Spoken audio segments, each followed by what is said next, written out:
Éminent notable de la cour royale, la princesse Maman Fora bientôt, mesdames, messieurs, en haute citoyenneté et grades respectifs, humblement, je voudrais simplement vous décliner le contenu de notre journée, ici, à l'occasion de cet atelier, sur la préparation de l'inscription du dossier du Ngouan au patrimoine de l'humanité. Il s'agira à l'occasion d'un échange entre les experts dans l'ensemble et les participants qui sont pour la plupart les membres de la communauté Bamoun, qui sont pour un poste ou un autre responsables dans le déroulé du Ngouan que nous voulons célébrer à partir d'aujourd'hui dans son processus d'inscription au patrimoine immatériel de l'humanité. Donc, mesdames, messieurs, selon le programme qui est décliné, que chacun a, j'espère, devant lui, nous allons immédiatement commencer par l'exécution de l'hymne national. Merci. Merci.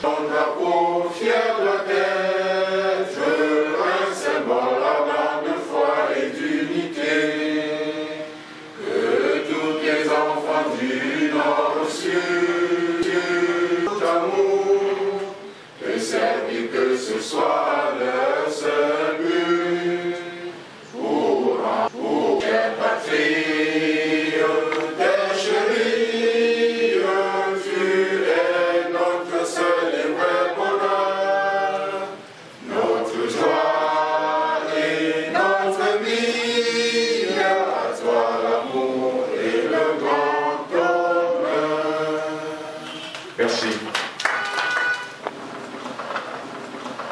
Ensuite, les travaux proprement dits vont démarrer avec la présentation de l'atelier aux participants.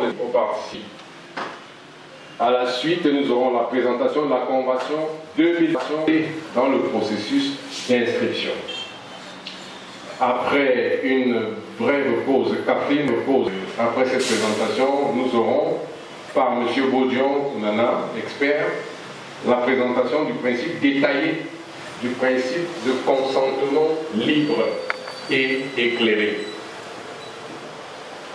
qui sera donc suivi par l'élaboration par les participants des recommandations du présentateur.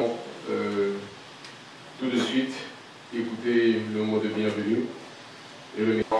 Monsieur le sous-préfet de l'arrondissement de Foumbane, Monsieur le représentant de Monsieur le maire de la commune de Foumbane, Monsieur le directeur du patrimoine culturel immatériel,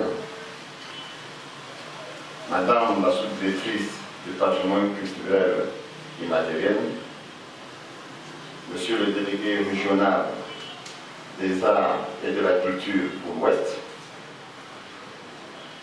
Son Altesse Royale Montbafon Rabiat Mchut, Son Altesse Montbafon Mchut, Rabiat Mchoya, autorités religieuses et politiques, chers participants en bon rang et grade confondus. Il me choisit l'honneur de prendre la parole devant vous au nom de Sa Majesté le Sultan Roi des Bamou, non seulement pour vous souhaiter une heureuse et chaleureuse bienvenue dans la salle mythique et polyvalente de la fondation éponyme, la fondation Montbafon Rabiat Mchoya, mais également pour témoigner ma sincère satisfaction quant à la tenue de ces travaux marquant le lancement opérationnel véritable de la préparation du dossier du Ngwen pour son inscription au registre du patrimoine culturel immatériel de l'humanité. Mesdames et messieurs, le Ngwen est un événement original qui se célèbre tous les 2 ans à Foumbane. Le sultan Roi des Bamou et son peuple a toujours eu comme principal souci depuis plusieurs décennies l'inscription du Ngwen au patrimoine culturel immatériel de l'humanité par l'UNESCO. Car ce grand festival mobilise tous les 2 ans la communauté Foumbane. Son audience est évaluée à plusieurs centaines de milliers de personnes. Mais le terme Ngwen n'évoque pas seulement une fête. Il traduit un ensemble de réalités traditionnelles chez les Bamou. Mesdames et messieurs, ce premier atelier relatif au dossier du Ngwen est l'aboutissement d'un long parcours acharné auquel plusieurs personnes ont sacrifié de leur temps, leurs moyens financiers, moraux et intellectuels.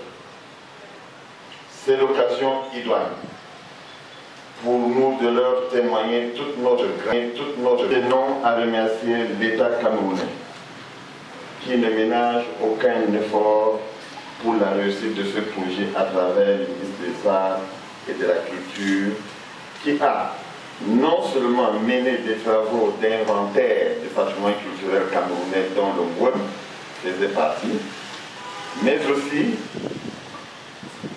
de prendre à bras le corps l'inscription. s'agissant de la nouvelle administration qui a envoyé le directeur du patrimoine culturel et ses collaborateurs ici pour poser ces jalons que voilà, le directeur, M. Bimba Christophe, aura bien être mon interprète auprès de son Excellence, Monsieur le ministre des Arts et de la Culture, M. Pierre Ismaël Bidon, qui sait que je peux compter sur son dynamisme avéré pour la réalisation de ce projet. Nos remerciements vont également pour confectionner et produire un document d'avant-projet que nous avons examiné et qui servira, j'en suis convaincu, de référence de base pour la mise en œuvre du dossier de Ngouem. Il s'agit entre autres de son Excellence J. Amidou Komilor, ambassadeur du Cameroun en RDC, la princesse Rabiatou Njoya, le professeur Jean-Emmanuel Pond, le docteur Gisarifou Idrissou Njoya, le docteur Lumpit Djeben, M. Joël Moussa et l'ingénieur Bachir Njoya. Nous tenons à remercier très sincèrement M. Mida Christophe, directeur du patrimoine culturel immatériel du ministère des Arts et de la Culture, ainsi que Mme Suzanne, sous-directeur du patrimoine, pour avoir pris le dossier du Ngouem en main et pour leur proactivité qu'Anna a finalisé. Mesdames et messieurs, ne perdons pas de vue que l'UNESCO ne peut agir et agir bien que par rapport à notre positivité. Je ne saurais terminer mon propos sans vous prier de bien vouloir nous excuser, la perfection n'étant d'ailleurs pas dans ce monde. Amener ça et là, nous ne pouvons que donner notre consentement libre et éclairé, ainsi que notre bénédiction, afin que vive le patrimoine culturel Bamou, vive le ministère des Arts et de la Culture, vive le Cameroun et son chef de l'État, son Excellence Bobiya. Je vous souhaite bons travaux et je vous remercie.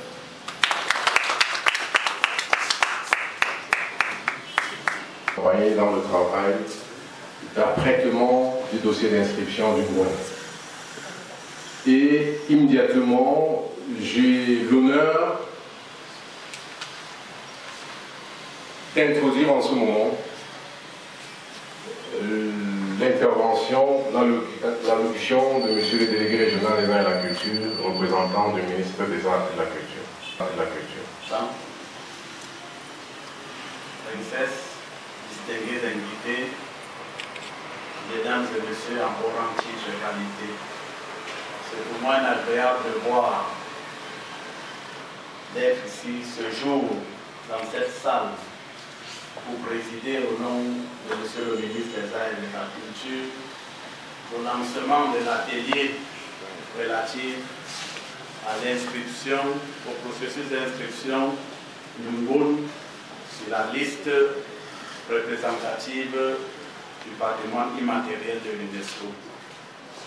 Mais avant toute chose, permettez-moi de m'acquitter d'un agréable devoir, celui d'exprimer à Monsieur le ministre des Arts et de la Culture, avec déférence, nos profondes gratitude et respect pour m'avoir permis d'être là et d'être son représentant.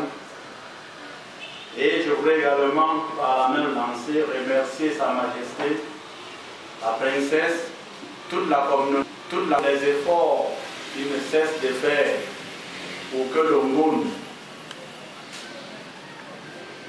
ce riche patrimoine immatériel du peuple Bamoun, mais je dirais le Ngun, c'est le riche patrimoine immatériel du peuple camerounais.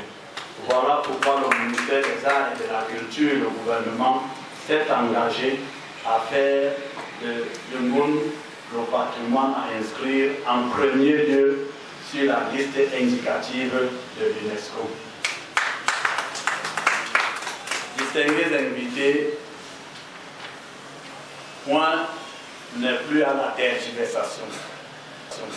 De Bamoun qui ont accepté volontairement de se mettre résolument ensemble avec le gouvernement camerounais pour que ce processus puisse aboutir.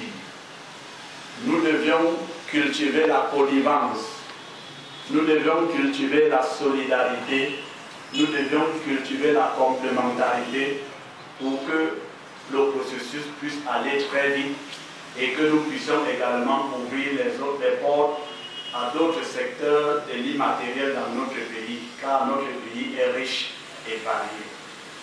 Sur ce, je voulais déclarer ouvert ces ateliers au nom de son Excellence, le Dr Pierre Ismaël Bidouba, ministre des Arts et de la Culture. L'atelier ouvert, je dois dire, l'atelier relatif au processus de l'inscription du Ngun sur la liste représentative de l'UNESCO. Bon travail et je vous remercie.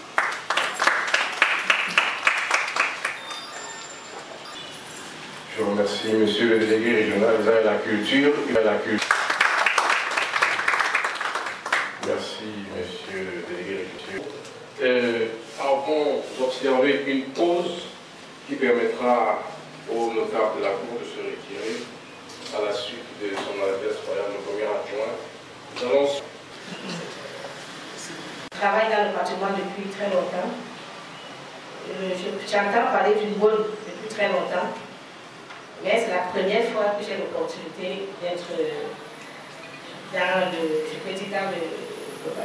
le joyau du Ngun avec toutes les personnes présentes qui jouent des rôles importants dans ce festival, qui n'est plus un festival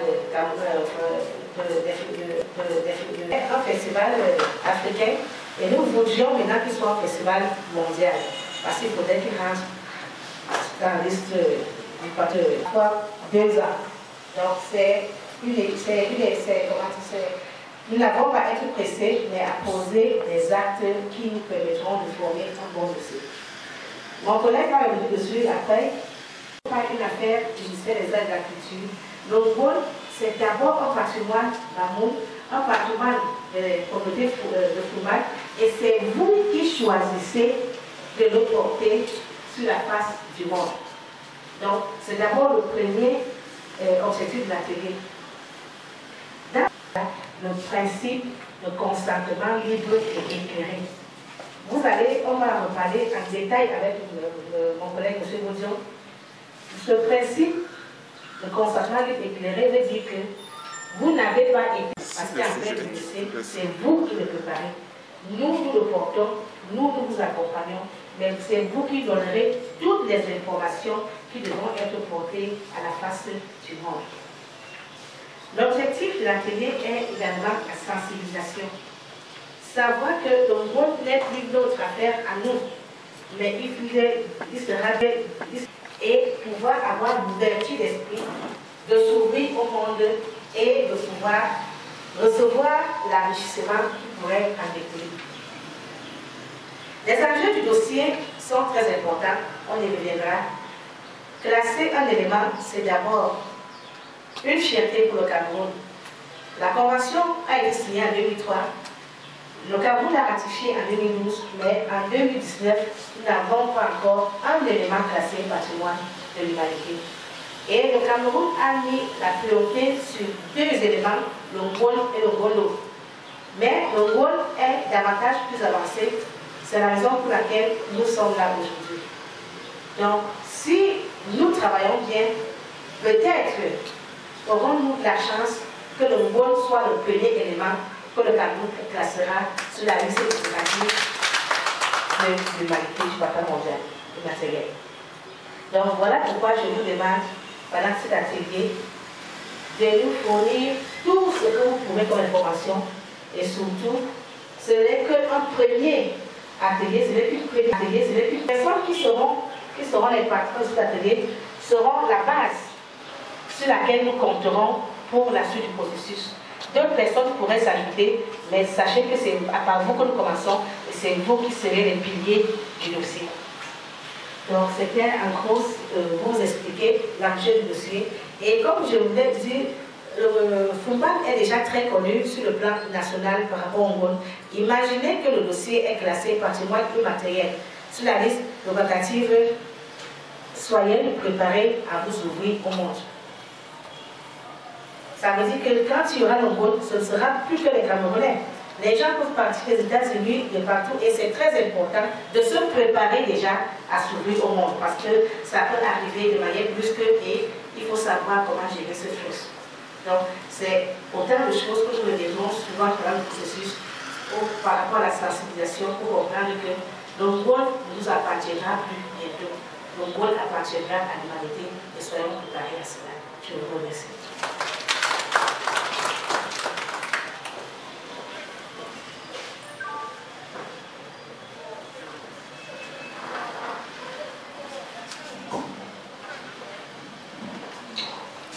C'est la première dame qui intervenait depuis le début pour nous.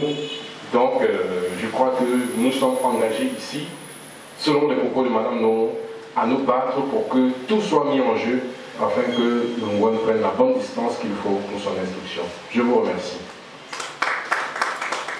Par la suite, Travail et surtout, qui fait quoi dans le processus du Ngouane. Donc nous avons sollicité pour cet atelier les personnes qui sont actives ou qui sont impliquées, ou encore Oui, nous avons sollicité pour cet atelier les personnes qui sont impliquées dans le processus du Ngouane ou les corps de métier qui sont impliqués dans surtout les corps de métier qui sont liés à l'immatériel. Parce qu'en fait, n'oublions pas que le Ngouane, même s'il y a beaucoup de matériel, est d'abord immatériel. Les éléments qui sont là sont des supports pour l'immatériel. Donc, nous avons donc souhaité que ce soit ces personnes qui soient les personnes qui sont là ce soir, qui sont vraiment les personnes qui sont représentatives même du développement et la mise en place du Ngouane. Donc, avec votre permission, nous allons nous présenter. Je commence par moi-même. Je suis Madame Nomo. Et la Suzanne Chéri. Je suis sous-directeur du patrimoine culturel immatériel de la direction du patrimoine culturel au ministère des Arts et de la Culture. Voilà. Donc, nous pouvons commencer par le plus proche et puis on va faire le plus tard. Joga est secrétaire de la sous-commission scientifique pour le dossier d'inscription de vote sur le patrimoine culturel immatériel de l'humanité. Je suis Jupétane Tchamba Adolphe. Je suis le représentant du président du FONERIN, le foyer des enfants du Ngouane Joël Ibrahim. Je le représente parce qu'il est hors public. Et je suis enseignant émérite. Voilà. Merci. Moi, je suis le coordonnateur des activités du Ngouane. Merci.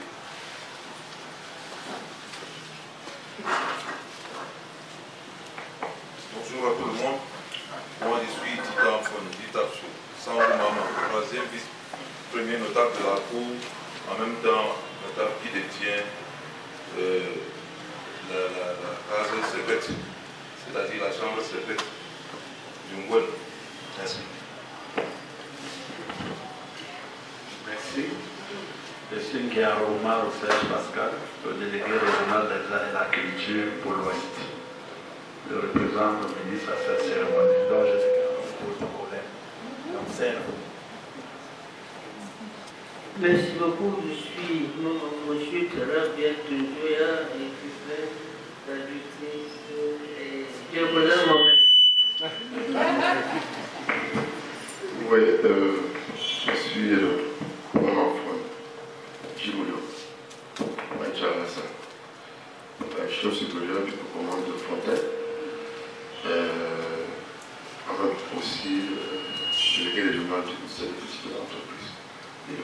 artisanat de l'Ouest. Donc, nous avons un rôle de sensibiliser, de mobiliser et parfois représenter le ministre pour organiser les expositions artisanales pendant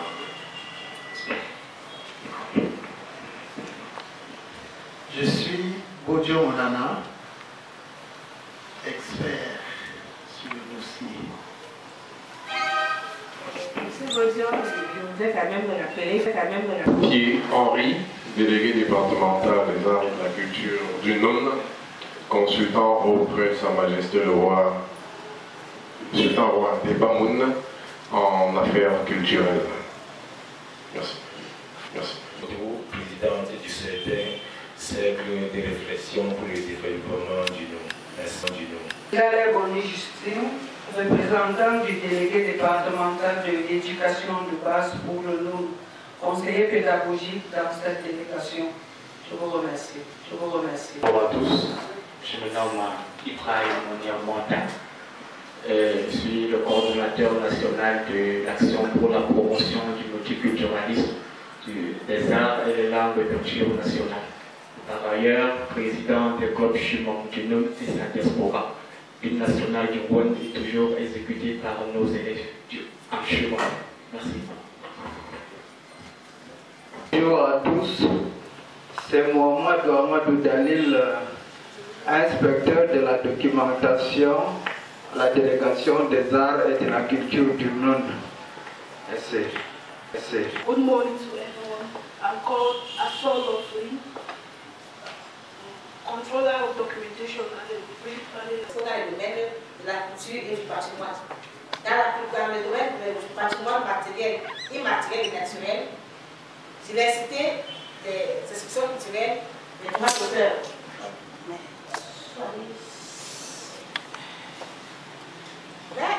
De toutes les conventions de l'UNESCO, il y a 3 conventions qui sont, disons, les plus connues et les plus mises en œuvre.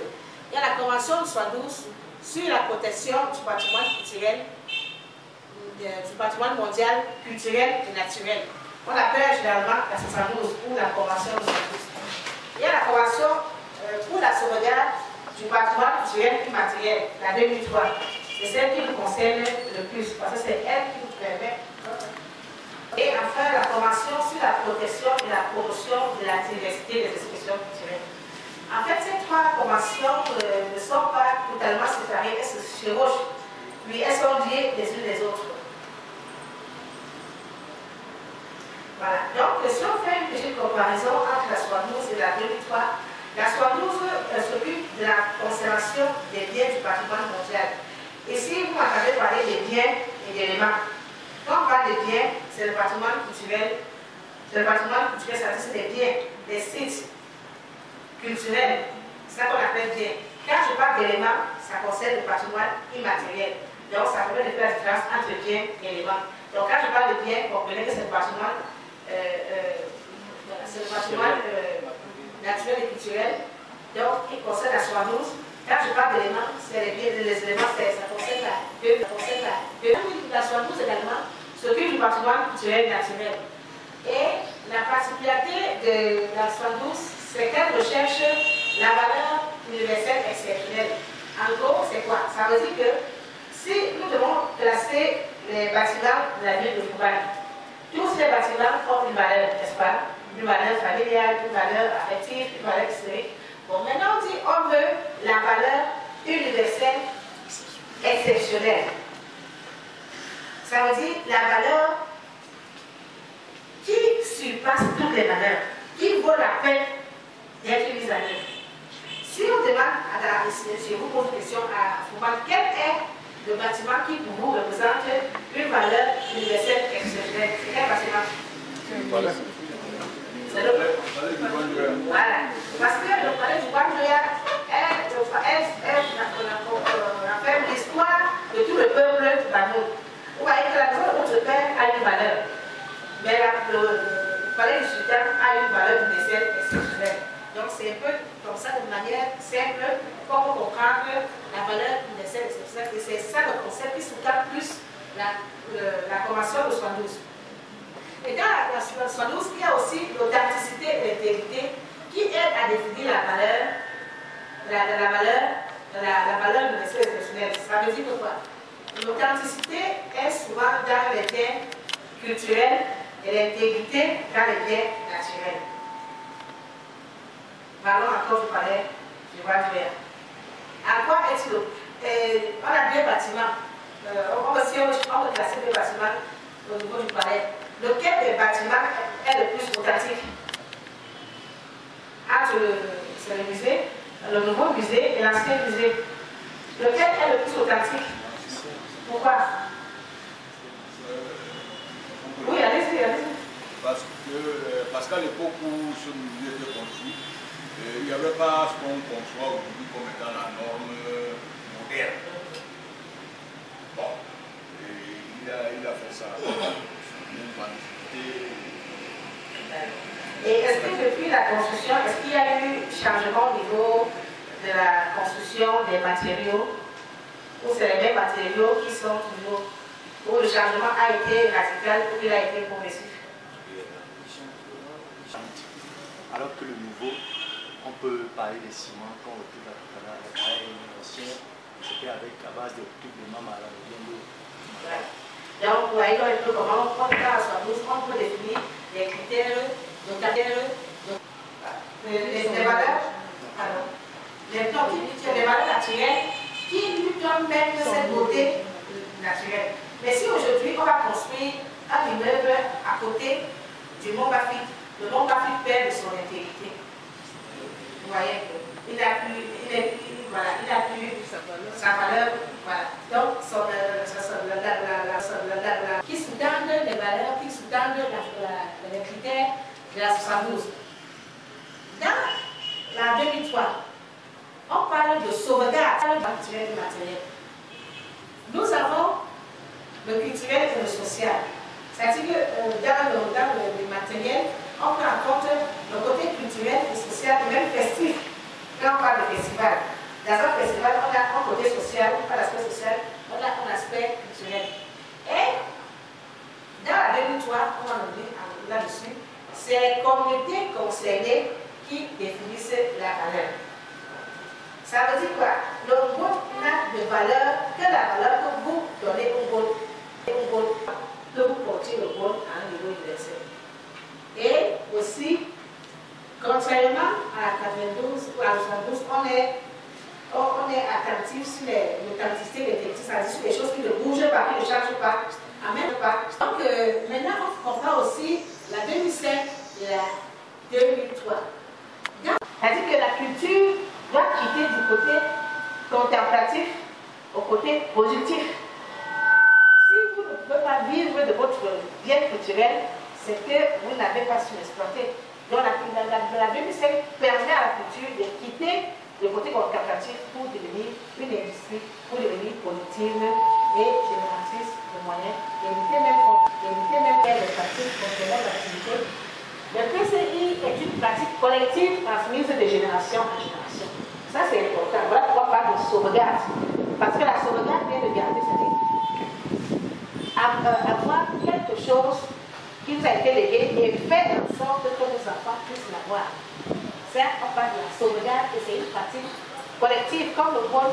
Le vol est un festival qui implique toute la communauté bamoun. Et c'est toute la communauté bamoun qui a le devoir par rapport aux différentes corps de métier, par exemple l'artisanat. C'est-à-dire l'artisanat se transmet de famille, de génération à génération, de potier. Donc, et c'est de cette façon que la transmission se fait de manière plus facile, de père en fils, de génération en génération. Et enfin, dans la 2003, l'accent est mis sur les pratiques de sauvegarde et la transmission du PCI. Ça,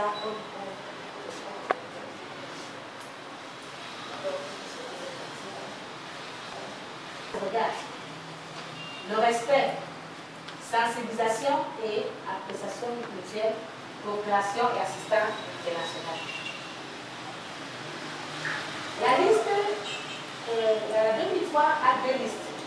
Il y a la liste de l'expertise du département culturel et matériel. C'est-à-dire la liste dans laquelle nous allons placer les mots et la liste du patrimoine culturel immatériel nécessitant une sauvegarde urgente. Dans beaucoup de sociétés, nous avons des traditions, nous avons des valeurs qui sont en train de se perdre. Et on se rend compte que si rien n'est fait dans quelques années, rien n'existera plus. Par exemple, moi je suis originaire du Sud-Cameroun, il y a beaucoup de pratiques que nous avons perdues comme ça. Il y a nous avions par exemple des parents qui faisaient la nature et pouvaient l'utiliser pour sauver les vies ou bien pour gérer les catastrophes. Mais avec la religion et le modernisme, on a fini par oublier cet aspect des choses. Une batterie d'activités qui permet de sauvegarder avant que cela ne se perde. Donc, on a donc deux listes, la liste représentative et la liste nécessaire qui se garde urgente. Ça fait mot. Qui se déroule chaque jour dans la région de Ségo-Mali pour marquer le début de la décision des publics et commémorer la fondation de la ville. Vous voyez donc ici, là, on a le côté collectif. On a le côté communauté. Donc, on se retrouve facilement dans la même histoire. Parce que c'est la communauté qui, chaque année, prépare un événement pour commémorer la fondation de la ville. Cette dernière année, le nombre de participants du 8 a diminué du fait de la reconnaissance passage de sa fonction et de son histoire. L'accent occasionnel de la création de la santé. Vous voyez donc quand on peut participer à la transmission pour éviter qu'on ait le coup de la sauvegarde urgente. Voilà encore un autre exemple au tango. Et les gens se plaignent de la sauvegarde le tango, mais c'est finalement voilà. Donc, mais aujourd'hui, vous voyez les deux exemples. Le premier exemple, on voyait une tradition qui est en train de se perdre. Or, ici, le tango est parti de l'Argentine de l'Uruguay pour aller, pour avoir du côté national. Le tango est bien parti pour jamais se perdre. Parce que maintenant, il y a des gens qui se plongent dans ce tango comme c'était argentin. Et ils sont, le tango continue à être transmis. Donc, c'est un peu deux exemples. L'un, la liste de sauvegarde urgente, et l'autre, la liste opérative. Tout ce qu'elle sait de nous. Si on peut passer dessus. Là aussi, c'est pas. Bon, ça, c'est un peu en gros, mais ça ne nous concerne pas beaucoup. C'est les différents organes de la Convention qui sont chargés de la supervision, de l'organisation des textes, des événements. Bon, voilà. Donc, le Cameroun, en décembre, va participer à la 14e session du comité intergouvernemental. Et le Cameroun est aussi membre de ce comité depuis l'année dernière jusqu'à 2022. Donc, vous voyez pourquoi il faut que, comme chez nous, on accélère. Parce que là, maintenant, on est dans le comité, on a le pouvoir. Donc, il faut qu'on profite de ce pouvoir pour faire passer nos dossiers. Si on peut passer 2 dossiers en 4 ans, ce ne serait pas mauvais. Donc, voilà pourquoi il est vraiment important que nous prenions très au sérieux pays qui sont membres. Et c'est les 24 pays-là qui décident de classer tel ou tel autre élément. Le Cameroun est membre donc depuis l'année dernière et nous voulons profiter de notre position parce que on ne peut se servir que lorsqu'on est soi-même en bonne position. Donc il est urgent que le Ngôn que nous voulons présenter soit présenté pendant que nous sommes membres. Parce que là-bas, nous décidons, nous avons la position des décideurs. Ce n'est pas bien de venir quand c'est d'autres pays qui décident à notre place. Vous voyez donc pourquoi nous sommes en train de... Pourquoi vous devez prendre au sérieux cela tel que le Ngôn soit le premier élément qui soit classé. Même si nous sortons du comité, on aura au moins classé un élément. Donc nous devons prendre ça au sérieux et nous mettre au travail. Elle a dit que c'est les communautés qui organisent le travail.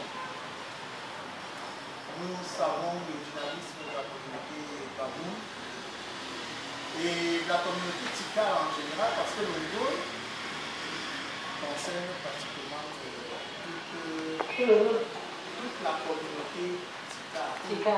Oui, puisque ce festival s'ouvre aussi au Tika du nord-ouest, au Tika du centre, au Tika de la Gamaroua. Je crois que c'est l'optique de ce festival.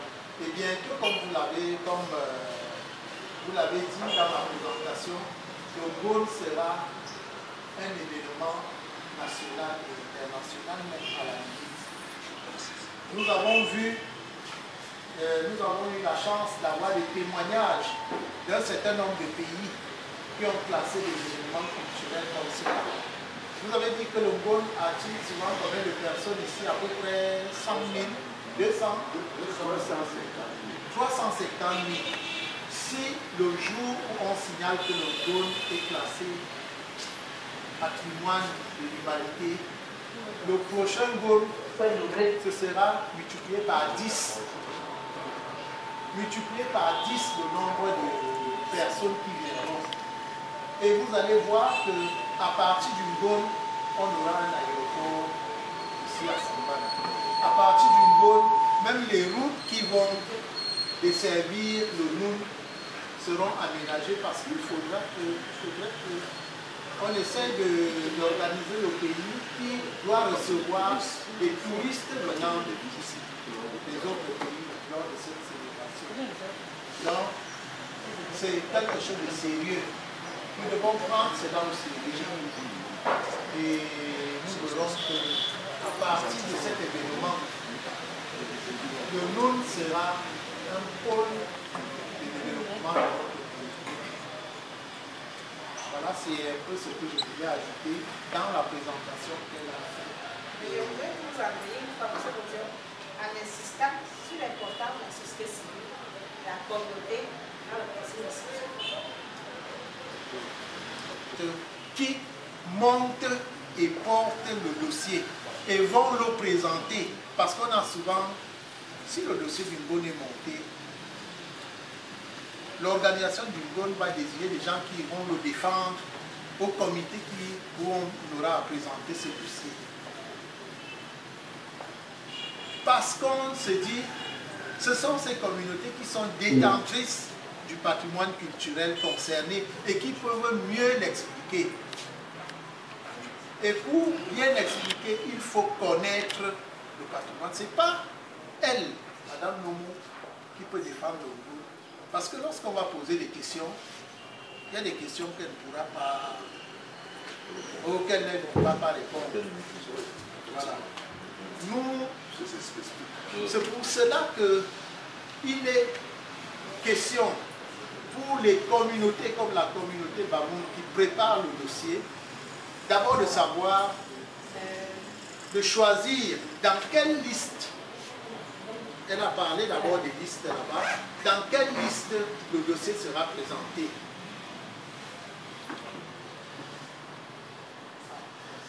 Oui, présenter cet événement culturel, cette fête populaire du Gaulle. Est-ce dans la liste représentative? Est-ce dans la liste de sauvegarde urgente? On n'a jamais défini cela. À partir de cet atelier, nous devons savoir dans quelle liste nous allons placer le Gaulle. Lorsque nous aurons décidé la liste où nous allons présenter le dossier du Gaulle, alors à ce moment, nous mettons en branle les communautés détentrices de savoir-faire et de toutes les expressions culturelles qui se font pendant le Gaulle. C'est pour cela que lorsqu'on préparait ce dossier, nous avons proposé à ceux qui préparaient le dossier de faire intervenir les personnes par corporation. Parce que le Gaulle, ce n'est pas seulement la fête. Il y a beaucoup de choses qui se font pendant le festival. Il y a un ensemble de personnes qui interviennent pendant le festival. Je prends un exemple, des sculpteurs qui présentent les masques et autres, des objets d'art. Oui.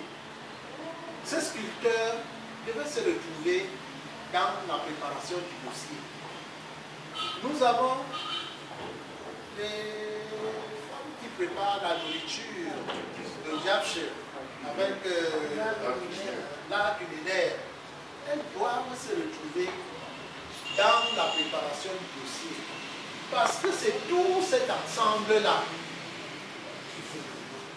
qui fait la beauté et qui fait l'attirance du festival. Donc, pendant que nous allons travailler, nous devons d'abord recenser tout ce qui intervient dans la préparation du bowl et avoir ces représentations dans la préparation du dossier. C'est à partir de cela, et chacune de ces corporations devra tenir des réunions de sensibilisation avec tous les participants à cette fête qui est une grande fête pour le département et même pour le pays. Vous voyez donc que cela demande une mobilisation de toutes les communautés. Mais comme on ne peut pas un certain nombre de choses, de prendre des procès-verbaux, prendre un dossier est assez long dans la 2003 parce qu'elle implique toutes les composantes qui s'expriment dans l'événement culturel que nous avons à présenter. Et même tout ce qui, on va même apprendre, comme dans le cas du Nord ici, les maires, parce que les maires participent aussi à l'organisation de ces festivals. Donc ils doivent aussi être, les conseils municipaux doivent être aussi représentés. On va aussi, et j'ai très bien apprécié qu'on ait appelé le représentant du ministère de l'Éducation de base. Comme elle a dit,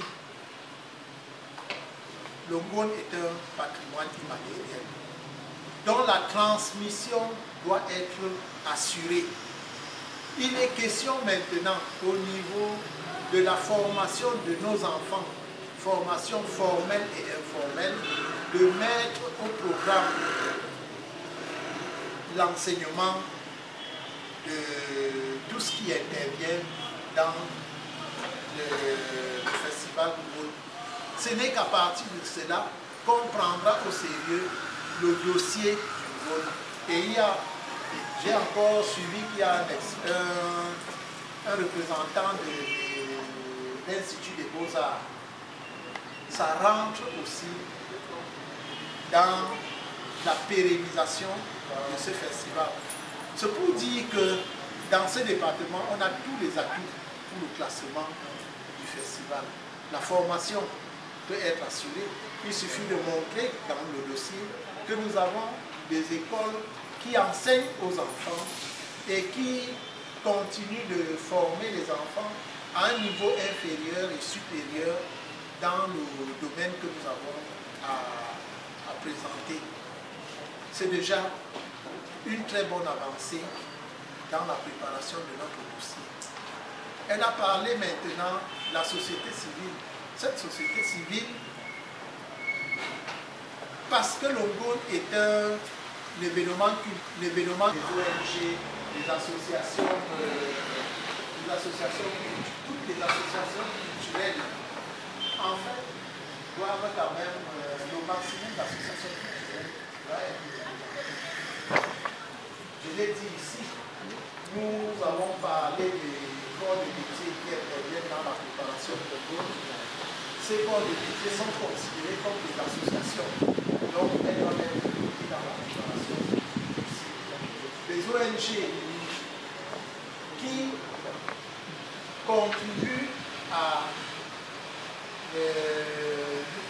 l'épanouissement à la défense des autres conventions comme celle de 1972, on peut décider au niveau, le ministère peut décider au niveau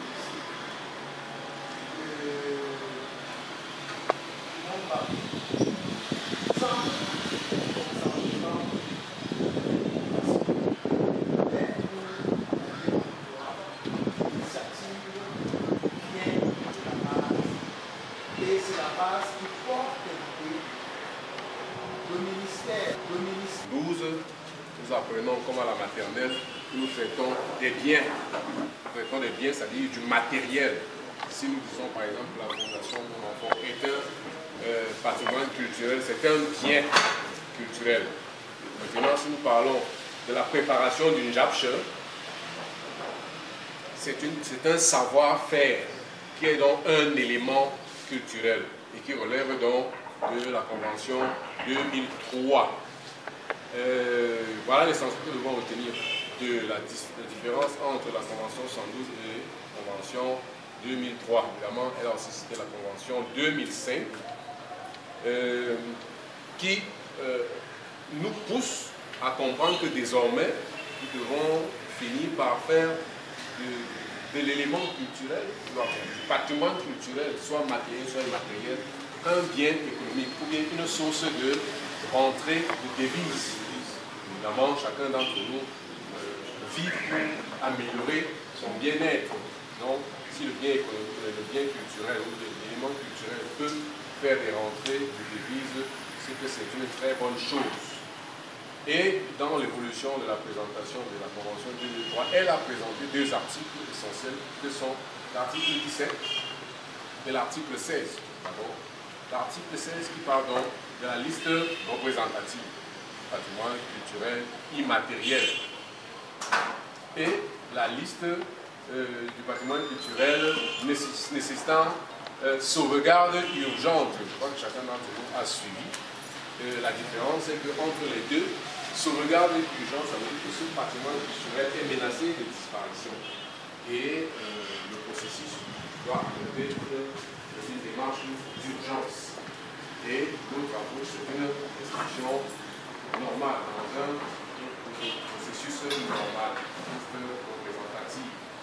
Et la question qu'on a posée à la suite, c'était de savoir, je pense que c'est un propos de M. Coudion, où est-ce que nous allons inscrire le WOL dans la liste représentative ou bien dans la liste de sauvegarde urgente. Je crois que nos travaux ici à l'intérieur simplement décider pour quel couloir nous allons inscrire le WOL à partir de la démarche que les experts nous auront donnée, puisqu'il y a certainement une démarche pour chacun des cas. Et je crois que pour l'essentiel dans l'intervention de M. Coudion, à prendre son exposé, proprement dit tout à l'heure, puis nous retenons simplement les membres de la chaîne de la société du peuple Bamoun. Ce n'est pas une activité personnelle et individuelle, c'est une activité qui doit avoir l'implication de tous. J'ai pris l'exemple du Japche à votre suite. Ça veut dire que la ménagère qui a son savoir-faire dans la cuisson du Japche est bel et bien partie prenante au processus d'inscription du WOL à la liste représentative. Quand nous sommes dans la ménagère, nous comprenons que nous avons dépassé plusieurs personnes, plusieurs entités dans la chaîne. Donc nous n'oublions personne.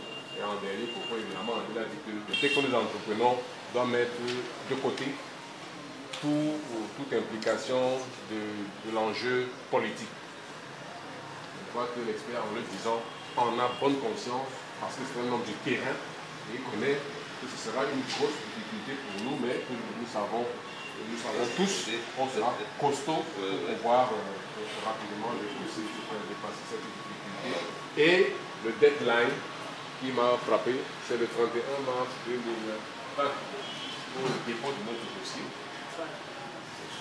Pour que le dossier soit examiné au cours de l'année 2020.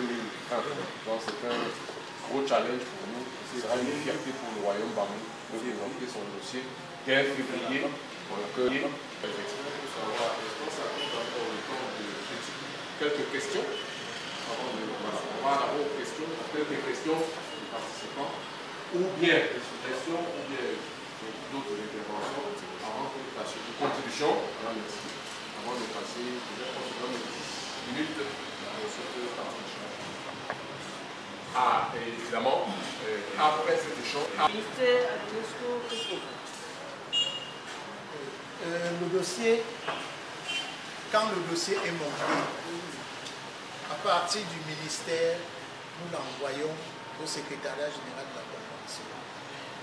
parce que à la fin du dossier, avec tous les éléments, c'est-à-dire toutes les réunions, et tous les procès-verbaux de réunion, les feuilles de présence et tout le reste, les annexes du dossier, nous envoyons tout cela au secrétariat général de la Convention qui examiner le dossier, s'il peut être préparé pour le comité 2020. Pendant la pause, je suis gentil d'examiner ce document de base. Et voir qu'est-ce qu'il faut encore ajouter. Nous allons faire d'autres réunions, bien entendu. Mais celui qui est dans quelle direction il faut partir et ce qu'il ne faut pas faire. Qu'est-ce qu'il faut ajouter à ça? En son temps, j'avais examiné ce dossier qui m'avait été donné par l'UNESCO, le bureau UNESCO Yaoundé. Et il y a presque tout là-dedans. Parce que si vous voyez le formulaire lui-même, c'est un petit... Le formulaire n'est même pas très difficile à remplir. Il n'est même pas difficile à remplir. Mais c'est les autres éléments-là. Comme je vous ai dit, par exemple, le consentement. Je n'ai vu aucun consentement ici. Voilà. Or, les consentements sont très importants. Nous allons parler de ça tout à l'heure, après la pause. Il y a un exposé sur ça. Nous avons dit le consentement. Nous avons aussi les images. Chaque fois qu'on se réunit, faites comme on est en train de faire là. Avec même les vidéos, oui, qu'on interviewe même les gens. Et qu'on voit même, par exemple, les corps de métier, quand on dit, je prends le cas de l'art culinaire, qu'on voit comment des femmes s'organisent là et organisent un atelier. Et ça c'est très important, comme nous l'avons dit. Comme nous l'avons dit, il faut qu'il y ait une session d'art culinaire, en formation en art culinaire, préparatoire au festival. On invite quelques enfants et on filme tout cela. C'est ça qui est important pour le dossier. C'est pas le formulaire. On n'examine même pas le formulaire là. C'est les autres éléments annexes là qu'on examine.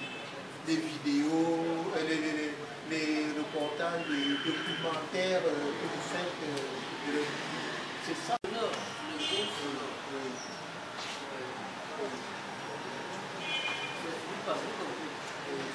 Donc, nous disons que nous sommes suffisamment avancés, mais il faut seulement organiser ce que nous avons pour faire un dossier pertinent. Et il est aussi important de prendre la question, quand on vient au Gouin, on vient voir quoi? Donc c'est tout ça donc doit être matérialisé. Quand on vient au Gouin, on vient manger quoi? Japche. Donc le japche, comment il se prépare, comment il se transmet. Vous voyez un peu. Donc ça dit c'est un peu ça. C'est-à-dire que l'Ongol, au-delà du festival, l'aspect festif, il faut qu'on puisse décrire dans le dossier ce qu'on vient voir quand on vient au festival. Et c'est comme ça qu'on peut donc voir, on peut donc décrire, je ne sais pas quoi, mais ça dit tout ce qui se passe. Le côté, je pense qu'il y a une sorte de fantaisie aussi. Il y a le côté festif, populaire, voilà, qui doit être suffisamment décrit. Oui, interviewer les gens qui le font. Vous voyez, ça dit, en fait, ça dit, quand on donne le dossier au secrétariat, que dans le dossier, ils puissent vivre le bon. Et dans la réalité, quand le dossier arrive même au secrétariat, on le met dans le site de l'UNESCO, tel qu'il est consultable partout dans le monde entier. Et les gens vont regarder et poser des questions. C'est aussi pour moi l'occasion, avant de vous d'apprécier beaucoup cette initiative. Ça, c'est une grande forme de lobbying. Ça, c'est... Oui, ça veut dire que... Et ça dit que vous êtes déjà dans le processus, vous voyez. Et je pense même qu'il faut encourager ce genre d'initiative. Parce que vous commencez déjà à vendre votre image, vous voyez. Moi, j'ai beaucoup apprécié et c'est ce qu'il faut faire. Et plus tard même, quand le site est classé, les gens viennent aussi pour rentrer. Viennent aussi.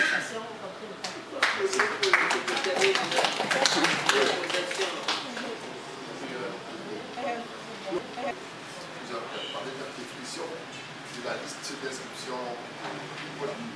Bon, moi, je fais de participation.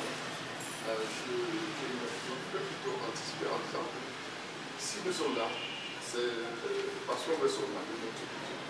Et je crois que ça sera plutôt universel, même une année. Vous parlez plutôt de la responsabilité urgente, de la sauvegarde urgente de notre culture, de ce monde. Parce que vous voyez, nous sommes dans la cité des arts. Et lorsqu'on parle de la cité des arts, c'est mieux qu'à Fouman qu'on parle de l'industrie artisanale. Et cette industrie artisanale qui vient de toutes les techniques bien connues de la scie perdue. La technique qui participe de l'histoire même du peuple d'Amour. C'est-à-dire la scie perdue qui permet la fabrication des objets en bronze. Et qui est prisée par les Occidentaux, les touristes occidentaux. Vous savez tous que là, c'est l'artisanat, l'objet d'art, c'est la représentation culturelle d'une localité. On ne parle pas de Nian pour produire une œuvre. Donc vous voyez que si nous mettons, si on arrive à obtenir le but, c'est-à-dire que le but visé, c'est-à-dire que l'inscription au patrimoine immatériel de l'UNESCO, je pense que ça sera une fierté non seulement personnelle du Bamou, et de deux maintenant. Il y aura beaucoup de devises, vous avez d'ailleurs relevé ça. On aura beaucoup de devises qui vont être captées parce que les artisans vont produire beaucoup. Et ça va apporter beaucoup de clients et qui vont on a beaucoup de... Et là maintenant vous voyez un peu, ce n'est pas seulement de l'art. Quand on parle de l'art, on ne voit pas seulement de l'artisanat, c'est de l'art. On voit maintenant l'artisanat de production, l'artisanat de service aussi. Donc nous, vraiment, nous sommes là, on va s'y mettre ensemble. Donc, pour booster l'économie de notre région, vous avez même la convention 2007. Nous allons...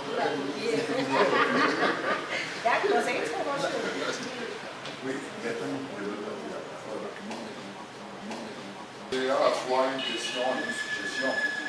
Une question à l'endroit du comité d'experts. Parce que lorsqu'on nous dit que c'est une opportunité unique avec la présence du Cameroun au sein du comité d'évaluation internationale pour l'inscription des éléments qui rentrent dans le patrimoine intérieur, le patrimoine culturel immatériel, il va donc falloir saisir cette opportunité pour intégrer l'ensemble des éléments phares de la communauté Bamoun. Est-ce que la constitution de ce dossier peut adopter une approche intégrée? Qu'est-ce que j'entends par approche intégrée? Parce que chez nous les Bamoun, intégré. Qu'est-ce que j'entends par approche intégrée? Parce que le Mwen est comme un espace total. Et il y a beaucoup de choses chez nous, les Bamoun, qui méritent également une valorisation internationale. Je voudrais parler par exemple de Choumam. Le Choumam aurait pu faire l'objet d'un autre dossier pour son inscription au patrimoine immatériel. Le grand notable, et derrière le journal a parlé tout à l'heure par exemple de la technique de la scie perdue qu'on utilise pour la cire perdue. La cire perdue. Vous avez également d'autres éléments comme le syncrétisme Nwankwata, qui est une sorte de religion syncrétiste, oui, inventée par le Wanjoua. On a beaucoup d'autres éléments comme ça majeurs qui auraient pu faire l'objet de dossiers spécifiques. Bon, maintenant, est-ce que dans le montage, parce qu'on n'aura pas toujours cette opportunité où le Cameroun sera représenté au comité international d'évaluation pour présenter des dossiers spécifiques. Maintenant, est-ce que le montage de ce dossier peut adopter une approche intégrée où tous ces éléments majeurs peuvent être recensés et attachés, agrégés autour d'une Ngouane pour faire l'objet de cette valorisation internationale? Est-ce que ça c'est possible? Si c'est possible, ce que, sous l'autorité de la princesse qui dirige ce groupe de travail, je voudrais suggérer vraiment que ce soit l'approche. Qu'on recense les éléments phares qui sont nombreux et qui ont un enjeu de valorisation internationale pour les agréger autour d'une Ngouane, parce qu'on n'aura pas toujours d'autres opportunités pour présenter plusieurs dossiers. Le cas du Chumom, il est vraiment illustratif, parce que le Chumom, en lui seul, a un retentissement international, aurait pu faire l'objet d'un dossier spécifique. Maintenant, comment est-ce qu'on peut le combiner avec le Ngouane et combiner les autres éléments avec le Ngouane pour que l'unique opportunité qui se présente devant nous fasse l'objet de présentation d'un dossier qui soit un peu intégral. Voilà un peu mon raisonnement.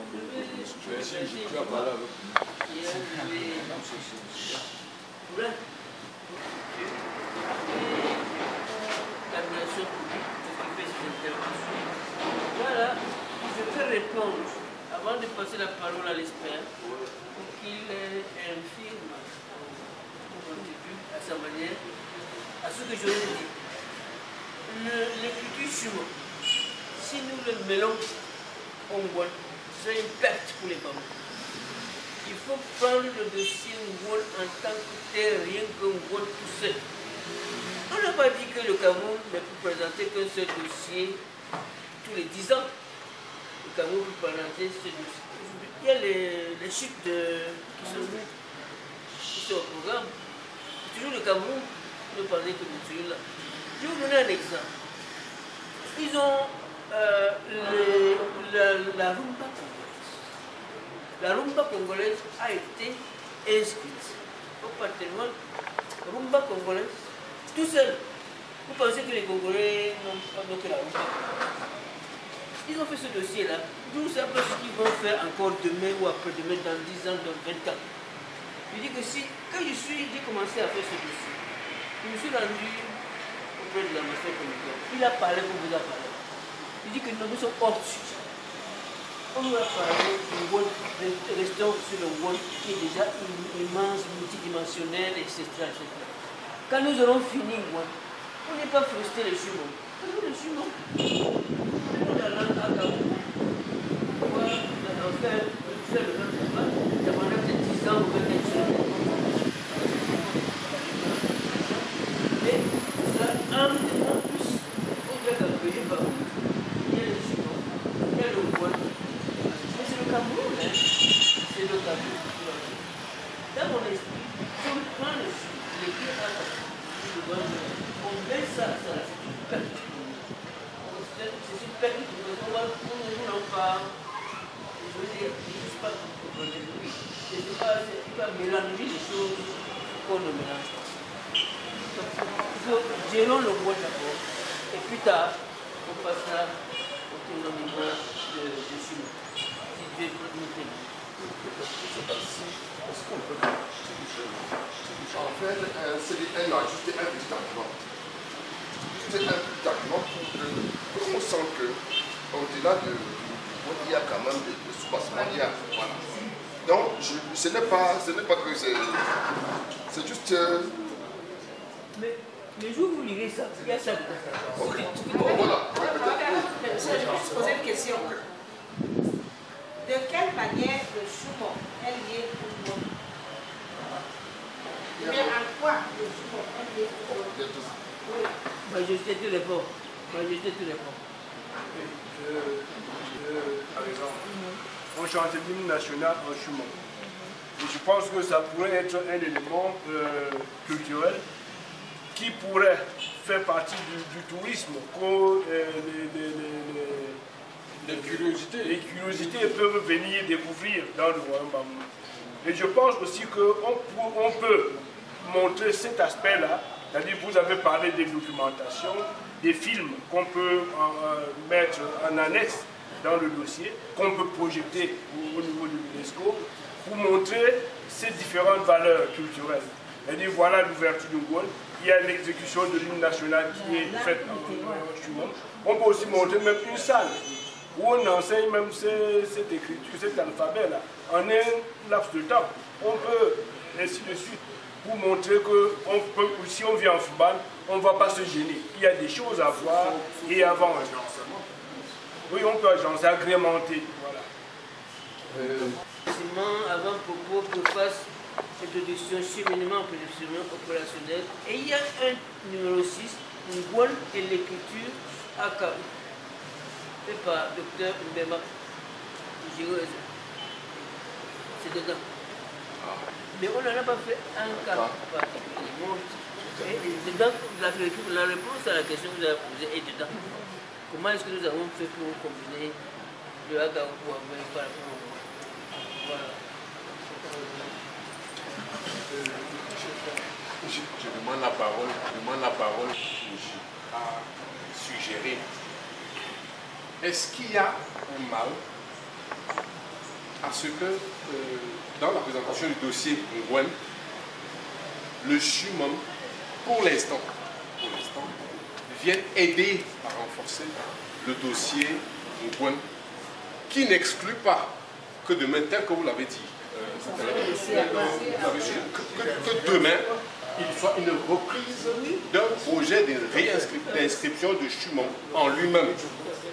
C'est-à-dire que le CHUMOM est avec nous dans le Ngwen pour marcher, mais le lendemain, du fait de sa valeur intrinsèque de CHUMOM, qu'il reprenne aussi un pouvoir d'inscription.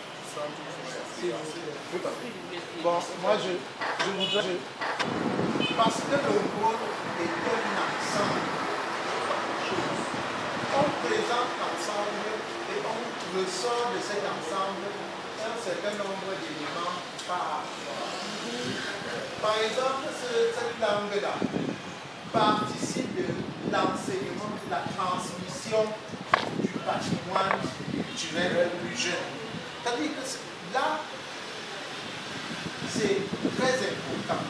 C'est à partir de cette langue-là que la transmission s'effectue. Et ça respecte encore les canevas de notre... On a dit par exemple la technique de quoi encore? Ça c'est aussi un élément qui rentre. On présente souvent aussi des choses... pendant le Ngwen, on présente aussi des artistes qui sont... voilà. Oui. On filme pratiquement cela. Et on enseigne aux gens aussi, on montre des séances de transmission de ce savoir-faire aux gens et on montre que c'est dans le cadre de la préparation du festival Ngwen. Et on saura que pendant qu'on prépare le festival Ngwen, on pourra voir les danses, on pourra voir l'art culinaire, on pourra voir la formation des jeunes voilà, et autres. C'est comme ça. Et puis même dans le livre Bona Oscar, on peut créer pour montrer que voilà comment Ndoya, avant l'arrivée du blanc, a parlé du Ngwen en écriture, bamou. C'est même que cela doit se passer, ça se passera ici, puisque c'est vous qui portez. C'est vous qui présentez votre culture. Oui, voilà. Donc je pense que c'est un choix au niveau de l'autorité. Le choix sera fait. Oui, je pense que c'est vraiment important. Dans une évaluation, on n'évalue pas le fond du marché, n'évalue pas les cultures. Ils évaluent la méthodologie et puis les éléments. C'est l'évaluation de la méthodologie que vous avez utilisée. Ce n'est pas le fond même de... Parce qu'ils ne connaissent pas. C'est vous qui montrez cela. La méthodologie, on va prendre un élément qui ne fait pas partie. Alors je crois qu'à terme, là, la réponse du président du Comité national est claire. Vous êtes édifié. Il demandait à est-ce que nous devons dans cette démarche aller dans l'arrière-pays. Je crois que la réponse est là. La réponse est là. C'est tout le, je dis tout le monde.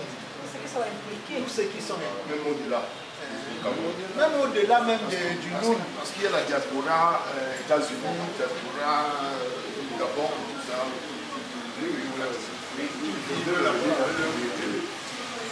Tel que vous le présentez, c'est vraiment parce qu'il faut faire ça. vous nous avez dit que l'UNESCO n'a pas encore réagi sur le plan appui. Il était aussi question que le Cameroun nous appuie, pas le dominant, nous appuie sur la recherche des éléments constitutifs du dossier. Et que le peuple Bamoun aussi contribue avec ses petites collègues. Donc comment vous croyez que notre organisation va aider ça? Au-delà de la ville, il faut aller dans la même pays comme L'exemple de à quoi sert, regardez l'image en face. Cette image a été collectée par nous et existe dans ce document de base. C'est quoi? Et une année, le sida décidé beaucoup de personnes ici. Voilà. Nous avons l'idée de faire en sorte que les gens qui reviennent aient un signe de sida, de VIH sur les armes. Donc ce n'est pas la violence. Donc, supporter cela, passer avec ça. Quel combattre en guerre contre le sida?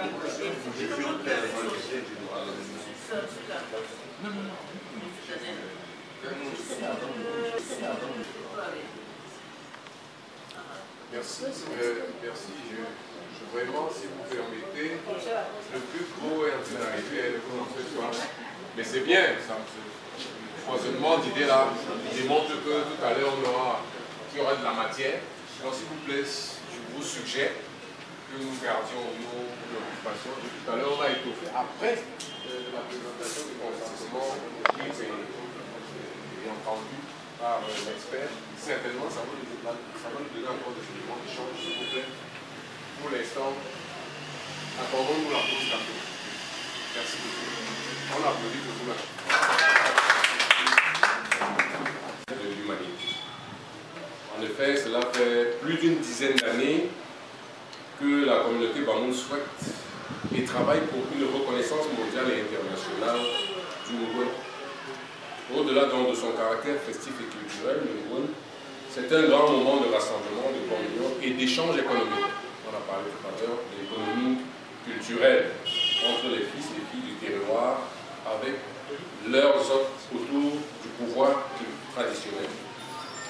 Alors, depuis la fondation du royaume Bamoun, qui remonte en 1394, le Ngwen était un événement annuel, permanent chez les Bamoun. Et l'histoire rapporte que la fête du Ngwen a souffert d'un passage à vide vers le XXe siècle. En effet, les autorités coloniales françaises, notamment, ont interdit la célébration du Ngwen en 1924 sous le règne du roi Njoya, le 17e souverain de la dynastie charrière. Alors, sous embargo depuis lors et menacé de disparition, le Ngwen ressurgit 2 décennies plus tard, sous le règne du roi Sédou Djimoli. Et l'élan de renaissance ainsi amorcé s'est installé sous le sultan Ibrahim Bongo Njoya, l'actuel roi des Bamoun, qui entreprit dans la restauration définitive du Ngwen.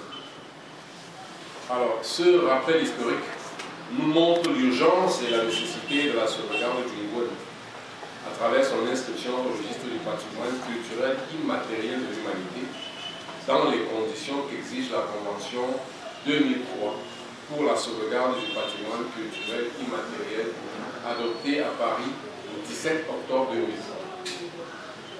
C'est donc dit qu'octobre, sur l'adoption de la Convention 2003. Alors, dans le cadre des activités de sauvegarde du patrimoine culturel immatériel, chaque État partie s'efforce d'assurer la plus large participation possible des communautés, des groupes et, le cas échéant, des individus qui créent, entretiennent et transmettent ce patrimoine et veillent à les impliquer activement dans sa gestion. Ce contexte justifie donc l'importance qui doit être portée sur le choix des participants à cet atelier. Nous en avons déjà un peu parlé lors de nos précédents échanges. En effet, le Ngwen, dans ses phases conceptuelles et opérationnelles, est structuré donc en 3 dimensions. La savoir la dimension scientifique, la dimension culturelle, la dimension économique. La dimension du Ngwen. Chacune d'elles regorge d'une panoplie de corps de métier. Aussi, seuls les responsables et leurs représentants ont été conviés pour suivre cette formation, la présente, et à eux la charge de relayer à leur tour les savoirs reçus ici auprès de leurs conjoints fondés sur les critères suivants. Évidemment, il faut être Bamou d'origine ou bien de souche. Il faut être officiellement membre d'une dimension, l'une des dimensions de l'organisation du Ngwen, mandatée par le monarque. Il faut avoir une expérience avérée de l'organisation du Ngwen ou des événements similaires. Il faut aussi avoir une expertise de la mobilisation communautaire, avoir une bonne connaissance du cheminement opérationnel du Ngwen, avoir un esprit scientifique et ou un niveau intellectuel acceptable. Outre ces critères, il s'agit également d'assurer la représentation dans les femmes, les jeunes et les personnes âgées dans l'optique d'avoir des opinions venant de toutes les couches sociales. Les rôles qui seront assignés à chaque membre issu d'une dimension particulière, nous avons parlé de la dimension scientifique, culturelle et économique. D'abord, pour la dimension culturelle, les activités concerneront la cérémonie d'ouverture officielle, l'entrée rituelle du Ngwen au palais, la cérémonie du Charpan, ou la collecte de remèdes traditionnels, l'entrée solennelle du roi à la cour d'apparat, les réquisitoires des Fonan Ngwen et la cérémonie de Fitindi ou Chokmenu, les jeux patrimoniaux, les sports traditionnels, les danses patrimoniales. Il sera également intéressant de mettre l'accent sur les actions visant la sauvegarde de certains éléments du patrimoine culturel immatériel Bamou, notamment dans les domaines de l'art culinaire, comme le couscous et bien d'autres, dans le domaine de l'art vestimentaire, comme la coiffure et l'habillement patrimonial, dans le domaine de l'art de la sculpture du bois, de la sculpture sur bois, sur bronze ou sur fer, et bien d'autres. Donc cette sous-commission sera donc sous-tendue par les différents corps de métier et scientifiques. Les activités concerneront entre autres les travaux de recherche, le suivi technique et scientifique du dossier Ngwen pour son inscription au patrimoine de l'humanité, l'élaboration des programmes et des projets de développement, l'organisation des colloques sur les thèmes du Ngwen, les conférences, débats, les tables rondes, les ateliers, les expositions, ventes, les productions de livres, documentaires, fascicules, la mise en œuvre des résolutions et recommandations du Ngwen et bien d'autres. Nous sommes dans l'économie culturelle. Alors, à la charge du CERDEN, les activités concerneront entre autres le carnaval de la femme Bamou, le marketing événementiel et l'animation du site Ngwen, les élections de la Miss Ngwen, le concours d'art culinaire, le mini-comice agro-pastoral, quelques activités sportives, les musiques et danses urbaines, ainsi que des opérations de distinction des fils et filles Bamou ayant excellé dans un domaine spécifique du développement du royaume Bamou. Voilà brièvement présenté les trois volets dans lesquels le Ngwen s'affiche et dans lesquels les participants du présent atelier ont été sélectionnés. Mesdames, Messieurs, dans vos révélations, pour votre élément d'attention, nous restons attentifs à vos questions, suggestions et recommandations.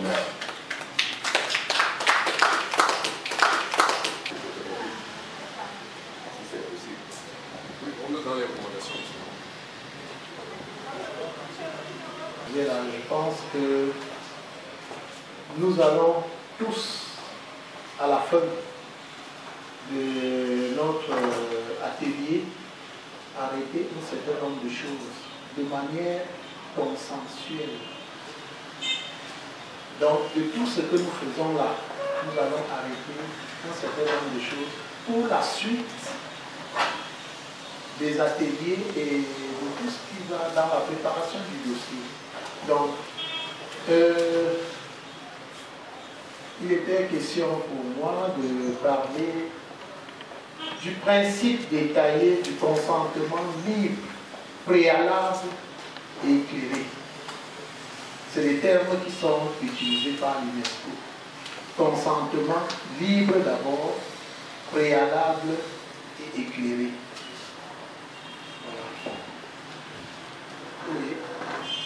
Voilà. Porté par l'État du Cameroun, la partie soumissionnaire, c'est la communauté Bamoun, préalable et éclairé. Celui-ci contribue à répondre aux critères d'évaluation dans le cadre de la liste représentative des critères R2, R3 et R4 des directives opérationnelles pour la mise en œuvre de la Convention. C'est quoi les directives opérationnelles? Ma collègue nous a parlé de la Convention elle-même. La Convention est à peu près dans notre pays comme la loi. C'est la loi. Après la loi, pour appliquer la loi, il faut un certain nombre de... Par exemple, j'ai pris un certain nombre de personnes qui pourraient intervenir dans le consentement ici. Peut-être que la liste n'est pas exhaustive et le travail que nous allons faire à la fin, c'est de voir s'il y a des choses à compléter à ce que j'ai donné là. Il y a par exemple le comité du festival qui devrait donner son consentement.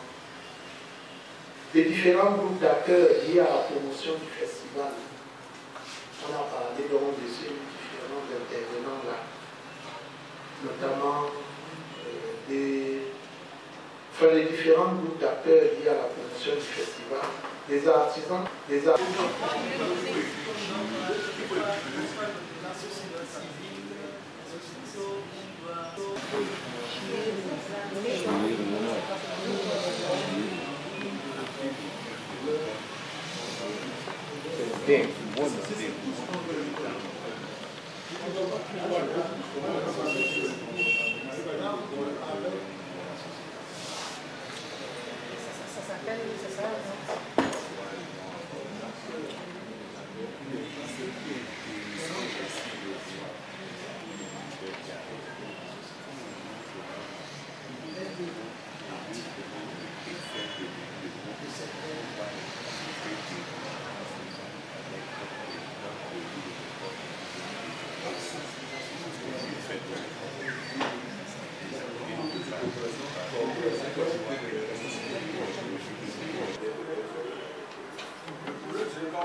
C'est bon.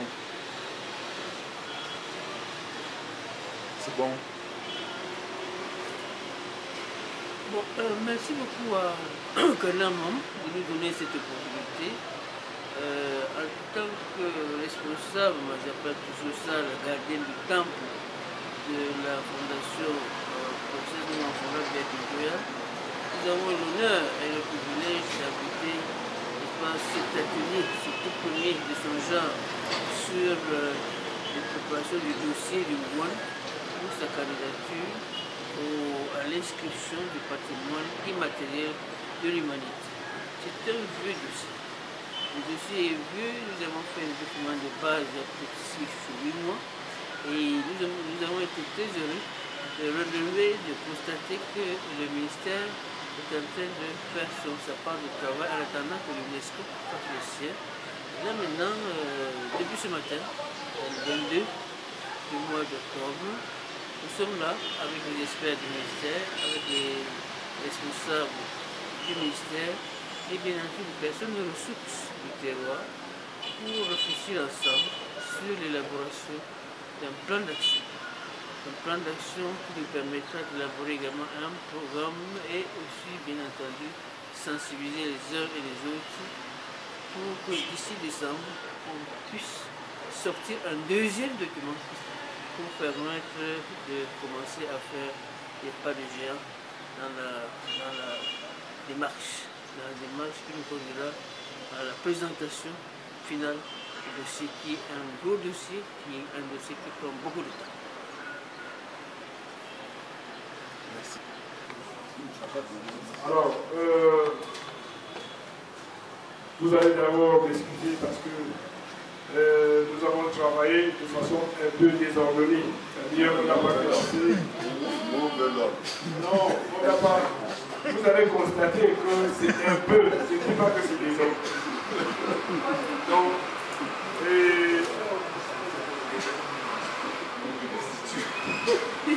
d'accord, bon, je suis en train de dire ce que je pense. Je ne dis pas ce que les gens croient que je veux dire. Donc je souhaite vous dire que nous avons travaillé de façon un peu désordonnée parce que vous allez voir certains éléments qui apparaissent en premier. Et il y en a qu'on est déjà déterminé à un niveau. Alors, dans le monde, nous sommes dit qu'il y a des éléments qui doivent intervenir. Il y a des questions qu'on doit se poser. Quand on vient au Gouin, je veux faire quoi au Gouin? Qu'est-ce que je veux manger? Qu'est-ce que je veux voir? Comment est-ce que je veux me distraire? Et à ces questions, nous allons essayer d'aborder plusieurs phases. Il y a le domaine des arts culinaires pour les hommes que nous allons nourrir. Et avant même d'arriver à nourrir ces personnes, nous avons le premier élément que les mamans appellent le chiro, c'est-à-dire l'annonce du don et le recensement des différents problèmes pour le vol de maillot chez Jimoto qui suit ainsi de suite. Il y a aussi l'entrée, le partage des savoir-faire et en matière agricole et d'élevage. Nous l'avons fait en groupe dans un tableau comportant 36 cases afin que cela soit facile de lecture et d'exploitation. Dans la première colonne, nous avons numéro, ensuite action, ensuite activité, ensuite intervenant, puis période et résultat attendu. Une espèce d'évaluation à mi-parcours. Bon, d'aucuns se demanderaient qu'est-ce que nous entendons par action, les différents éléments qui constituent une action. Au 1, nous avons indiqué comme action l'identification des différents corps de métier. Pour ce faire, on a prévu comme activité la consultation des archives des précédents mois et le recensement des nouvelles corporations. Consulter les archives du précédent mois, c'était pour lister les différents métiers. Et comme le monde évolue, on a prévu également de recenser les nouvelles corporations. Comme intervenants, tous ceux du comité sont concernés. La période, nous avons mis la date d'aujourd'hui, parce que ça peut se faire à un jour, que ce soit demain après-demain, bon, c'est à titre indicatif. Et comme évaluation, donc résultat attendu, c'est qu'au sorti de ce travail-là, de ces activités-là, nous ayons la liste de tous les corps de métiers connus et pratiqués dans le monde. Au numéro 2, nous avons arrêté la périodicité des rencontres des membres du comité.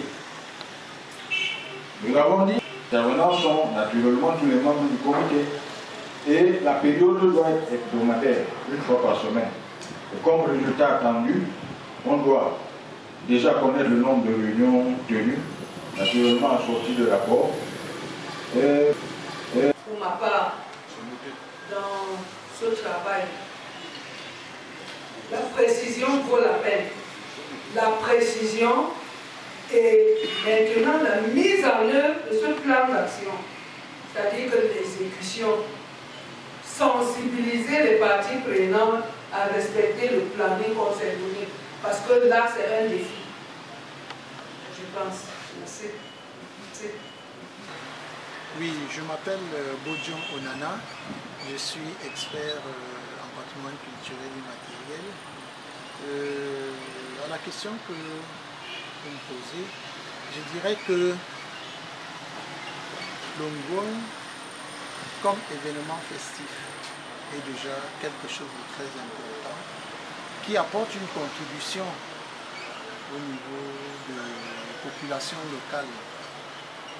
Et l'inscription de cet événement festif dans le patrimoine de l'humanité viendra booster l'économie du département. En termes économiques, vous verrez que nous allons passer peut-être de 200 000, comme on dit souvent, participants à la fête d'une zone, à plus d'1 million de visiteurs, venant même de tout le monde entier. Dès lors que le festival Ngoni sera inscrit dans la liste de l'humanité,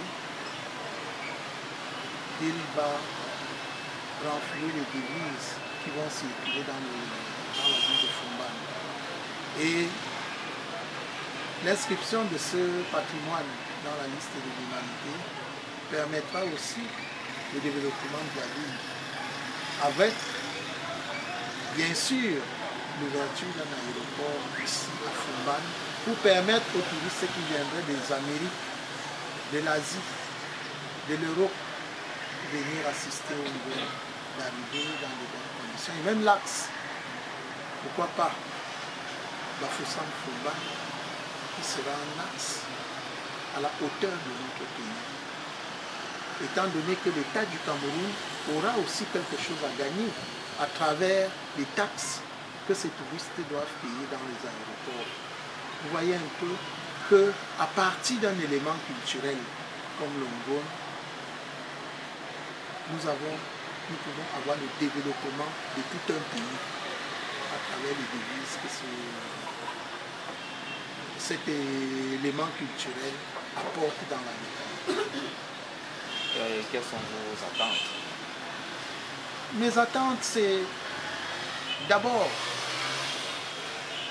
la prise de conscience du rôle de la communauté dans le montage du dossier du Festival Ngoni.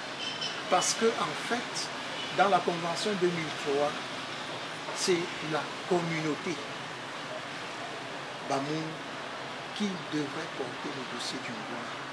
Ce n'est pas le ministère des Arts et de la Culture, ce n'est personne d'autre que cette communauté qui doit prendre conscience de l'importance de sa culture, qu'elle veut présenter au monde entier. Je disais, c'est cette communauté qui porte le dossier. Et c'est le travail que nous sommes venus expliquer aux uns et aux autres, afin qu'ils se mettent au travail et que dans les normes de l'UNESCO, ils préparent le dossier à présenter. Il y a quelque chose de paradoxal. Une fois l'Ongwon inscrit, il ne sera plus un patrimoine exclusivement Bamoun, mais seuls les Bamoun doivent travailler pour que ce projet soit accepté. Comment est-ce qu'on peut comprendre ça? Oui, il n'y a pas de paradoxe. La communauté Bamoun veut présenter son élément culturel. C'est elle qui possède cet élément, qui va devenir un élément du monde entier. C'est elle qui porte donc son élément et qui le présente. C'est elle qui le défend. C'est elle qui est l'actrice principale de cet élément. Il n'y a donc pas de paradoxe. C'est la communauté Bamoun qui montre au monde entier sa richesse culturelle. Donc il n'y a pas de paradoxe. Les autres viendront voir. Je suis Madame Nomo la Suzanne Coucherie. Je suis sous-directeur du patrimoine culturel immatériel au ministère des Arts et de la Culture. Je suis le point focal de ce dossier au niveau national. L'atelier que nous venons d'organiser à Fumban, l'atelier de sensibilisation dans le processus de la préparation du dossier du Ngo sur la liste du patrimoine culturel et immatériel de l'UNESCO est pour nous une grande satisfaction parce que c'était déjà pour nous un défi de commencer. Les populations ici sont assez sensibilisées, mais il fallait que le ministère pose un acte matériel. Et l'atelier a porté sur la maîtrise du principe du consentement libre et éclairé. C'est l'un des principes, ou sinon le principe le plus important dans le processus de l'occupation du dossier, parce que c'est là où les populations affirment leur volonté libre d'adhérer au projet et de participer à toutes les actions elles-mêmes qui porteront le dossier un jour à la table de soumission de l'UNESCO. Donc ce qui est important, c'est que les populations comprennent que le ministère les accompagne, mais tout le travail de fond est fait par elles, ça veut dire par les communautés, et qu'elles doivent adhérer au projet de manière individuelle, de manière communautaire et même de manière administrative. C'est-à-dire que même les autorités administratives doivent adhérer au projet. Donc c'était l'essentiel de l'atelier que nous avons réalisé aujourd'hui à Fumban. Vous avez évoqué les différentes conventions de l'UNESCO. Qu'est-ce qu'on peut retenir de ces conventions?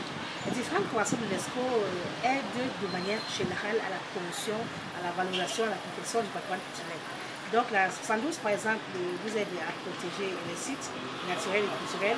La convention de 2003 aide à la sauvegarde du patrimoine culturel et matériel. Et à la 2005 aide à la promotion des industries créatives. Et ces trois conventions ne sont pas cloisonnées. Elles ont des spécificités, mais en fait elles se retrouvent. Et dans le cas, par exemple, du Ngom, toutes ces conventions se retrouvent sur le site. Mais ce qui est important de retenir, c'est qu'au-delà du fait qu'on travaille sous la convention 2003 par rapport au Ngom, il est important que les populations s'approprient la convention de 2005 qui leur donne des guides, des orientations pour pouvoir faire d'un festival une industrie culturelle génératrice de revenus économiques pour la communauté, mais aussi un moyen efficace de réguler les comptes de la communauté. Et on l'a toujours dit, l'émergence, le président de la République voudrait atteindre l'émergence en 2035, et nous pensons que la culture est l'une des passerelles par lesquelles nous atteindrons l'émergence peut-être avant 2035. On aurait dû commencer par là, madame. C'est quoi déjà un patrimoine culturel? Le patrimoine culturel est un héritage que les populations, les communautés, ou qu'une communauté décide de léguer aux générations futures. Ça veut dire que le patrimoine culturel n'est pas le choix n'est pas un choix au hasard. Ça peut être un choix de l'État, ça peut être un choix des communautés, un choix des individus, mais ce qui est important, c'est que les communautés décident de protéger un bien, de le garder pour pouvoir le transmettre aux générations futures comme trace de leur passage. Quel sentiment avez-vous ressorti de cet atelier? Un grand satisfaction parce que nous avions de l'appréhension déjà par rapport à la qualité des participants. Nous ne savions pas s'ils seraient à la hauteur. Et nous faisons le choix des participants parce que nous avons eu des personnalités qualifiées, des personnalités très très sensibles et éveillées qui ont élevé le débat à un haut niveau. Nous avons un sentiment qu'elles ont compris les communautés, elles ont réellement intégré ce pourquoi nous sommes venus et surtout elles se sont réellement appropriées le projet. Et je pense que c'est ça le plus important, qu'elles s'approprient le projet et nous serons là toujours pour l'accompagnement technique et institutionnel.